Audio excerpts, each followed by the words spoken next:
Today our topic is aggregate demand and components of aggregate demand. Aggregate demand refers to the total value of final goods and services which all the sectors of the economy are planning to buy at a given level of income during a period of one accounting year.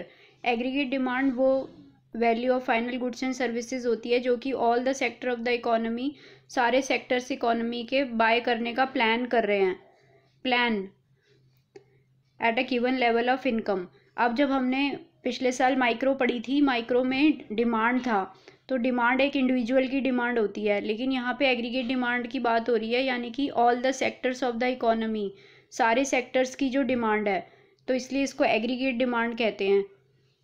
फिर इसमें हम इसको दूसरा भी देख रहे हैं कि aggregate demand is aggregate expenditure. Aggregate demand को एग्रीगेट एक्सपेंडिचर भी कहा जाता है, क्योंकि अगर हम कोई चीज़ डिमांड कर रहे हैं तो हम मार्केट में जाकर उसको खरीदेंगे, यानी कि हम खर्चा कर रहे हैं, एक्सपेंडिचर कर रहे हैं, तो एग्रीगेट डिमांड को एग्रीगेट एक्सपेंडिचर भी कह सकते हैं। तो AD is the aggregate expenditure that different sectors of the economy are willing to incur during a given period of time. तो हम इसको दोनों में से कोई भी डेफिनेशन यूज़ कर सकते हैं, एग्रीगेट एक्सपेंडिचर की भी यूज़ कर सकते हैं कि सारे सेक्टर मिलकर जो एक्सपेंडिचर कर रहे हैं, या फिर एग्रीगेट डिमांड वाली भी कर सकते हैं। It means AD and aggregate expenditure जो है वो एक ही चीज़ है। अब इसमें एक चीज़ और इम्पॉर्टेंट है कि हम यहाँ पे प्लानिंग वर्ड यूज़ कर रहे हैं।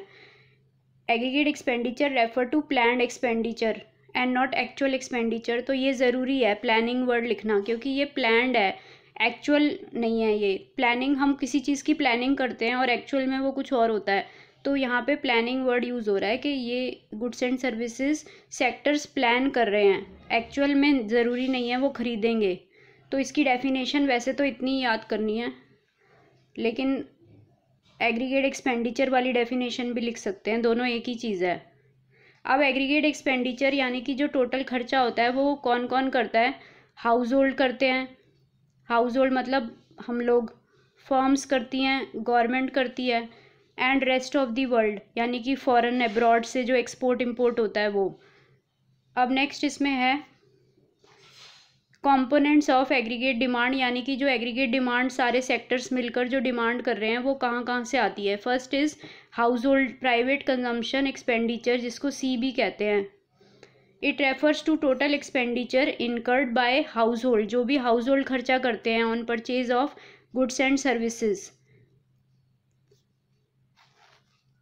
Expenditure is directly influenced by the level of disposable income, मतलब कि हाउस होल्ड के पास जितनी इनकम है उतना वो एक्सपेंडिचर करेंगे, उतनी डिमांड करेंगे। That is higher disposable income more is the consumption expenditure, मतलब वो डिस्पोजेबल इनकम जितना वो खर्चा कर रहे हैं, अपने इनकम के हिसाब से वो खर्चा करेंगे, तो जितनी उनकी इनकम होगी उतना वो खर्चा करेंगे, उतना एक्सपेंडिचर करेंगे, and vice versa. Disposable income refers to income from all source. ये ज़्यादा याद करने की ज़रूरत नहीं है, हमें बस यही याद रखना है कि जो हाउस होल्ड खर्चा करते हैं, हाउस होल्ड एक्सपेंडिचर करते हैं। Disposable income refers to the income from all sources which is available to household, मतलब जो भी उनके पास स्पेंड करने के लिए पैसा होता है। नेक्स्ट हमारा है investment expenditure. It is the total expenditure incurred by private firm, जो प्राइवेट फर्म्स होती हैं वो जो खर्चा करती हैं on capital goods. Capital goods वही जो फर्दर प्रोडक्शन के लिए गुड्स होते हैं। It include addition to stock of physical capital asset, जैसे कि मशीनरी खरीदने पे खर्चा कर रहे हैं, बिल्डिंग बनाने में खर्चा कर रहे हैं, वो सब। फॉर सिंप्लिसिटी से investment expenditure is autonomous, that is investment are not influenced by level of income. हम अपने सिंप्लिसिटी के लिए ये एज्यूम कर रहे हैं कि जो इन्वेस्टमेंट है वो ऑटोनॉमस है and not influenced by level of income. ये हम बाद में देखेंगे, ये आगे एक्सप्लेन डिटेल में है इसकी एक्सप्लेनेशन। तो अभी हमें क्या याद रखना है सिर्फ, it refers to total expenditure incurred by all private firm, जो भी प्राइवेट फर्म्स कैपिटल गुड्स पे खर्चा करती है, मशीनरी वगैरह पे, वो क्या होता है? Investment expenditure. नेक्स्ट हमारा है गवर्नमेंट एक्सपेंडिचर। गवर्नमेंट एक्सपेंडिचर जो गवर्नमेंट खर्चा करती है, total expenditure incurred by government. Government capital goods पे भी खर्चा कर सकती है और कंज्यूमर गुड्स पे भी कर सकती है, जो डायरेक्टली सेटिस्फाई करते हैं और जो फर्दर प्रोडक्शन के लिए होते हैं वो कैपिटल गुड्स हैं। It means government incur consumption expenditure as well as investment. Government दोनों तरीके की एक्सपेंडिचर करती है, इन्वेस्टमेंट वाला भी और कंजम्पशन वाला भी। कंजम्पशन एक्सपेंडिचर में जैसे क्या क्या गवर्नमेंट खर्चा करती है, जैसे लॉ एंड ऑर्डर मेंटेन करने पे जो खर्चा करती है, ट्रांसपोर्ट पे, हेल्थ पे, एजुकेशन पे, डिफेंस पे जो खर्चा करती है। और इन्वेस्टमेंट पे जैसे हाईवे बना रही है तो ये कैपिटल गुड है, कंट्री का कैपिटल स्टॉक बढ़ रहा है, रोड बना रही है, पावर प्लांट्स बना रही है, ये सब उसका क्या हो गया, ये इन्वेस्टमेंट एक्सपेंडिचर हो गया।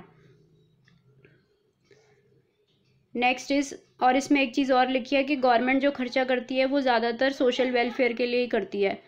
नेक्स्ट हमारा क्या है, नेट एक्सपोर्ट्स, यानी कि जो रेस्ट ऑफ दी वर्ल्ड का खर्चा है, एक्सपोर्ट और इम्पोर्ट। एक्सपोर्ट क्या होता है ये तो हमें पता ही है, export indicate demand for goods produced with in the domestic territory of a country bye rest of the world.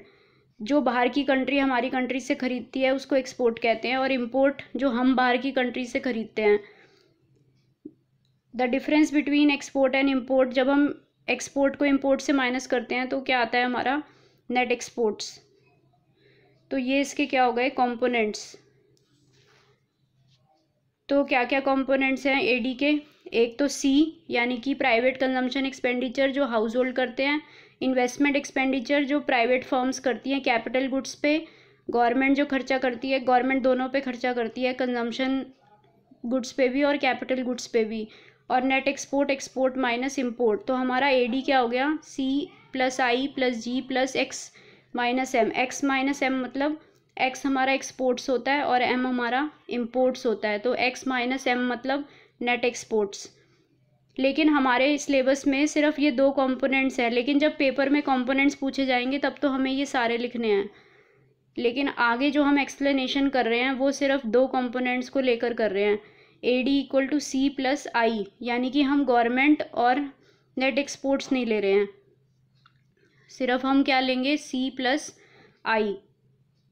तो AD के कंपोनेंट तो 4 हैं, लेकिन हम यहाँ पे क्या एज्यूम कर रहे हैं, AD has only consumption expenditure and investment expenditure, that is AD equal to C plus I. मतलब आगे हम जो करेंगे सारा इस चैप्टर में वो इसी को लेके करेंगे, लेकिन अगर एग्ज़ाम में कंपोनेंट पूछेगा तो हमें सारे एक्सप्लेन करने हैं।